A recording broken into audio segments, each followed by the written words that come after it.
Hello viewers, তো আজকে আপনাদের মাঝে একটি 25 বাইকের হাইড্রোলিকের প্রবলেম নিয়ে এসেছি। তো দেখুন, আমরা হাইড্রোলিকটি যতই চাপ দিচ্ছি তো হাইড্রোলিকটি লেভারটি হ্যান্ডেলের সাথে ঠেকে যাওয়া অবস্থা। তো আমরা হাইড্রোলিকের মাস্টার সিলিন্ডারটি খুলে নিচ্ছি, যে ভিতরে ওয়েলটি আছে কিনা সেটি চেক দেব। তো আমরা খুলে যেটা দেখতে পেলাম, দেখুন আপনারাই নিজ চোখে। তো ভিতরের অবস্থানটি দেখুন, দীর্ঘদিন ওয়েলটি পরিবর্তন না করায় একদম ওয়েলটি নষ্ট হয়ে গিয়ে গাদ হয়ে গিয়েছে।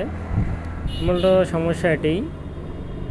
তো এই ওয়েলটি আজকে আমাদের পরিবর্তন করতে হবে। তো আমরা ওয়েলটি পরিবর্তন করে সুন্দরভাবে এটা ওয়েলটি ক্লিন করে নেব, নতুন ওয়েল দিয়ে দেবো, তাহলে সমস্যাটি সমাধান হয়ে যাবে।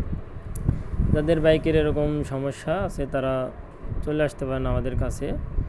বাইকের যে কোনো সমস্যায় সমাধানে যোগাযোগ করতে পারেন আমাদের সাথে।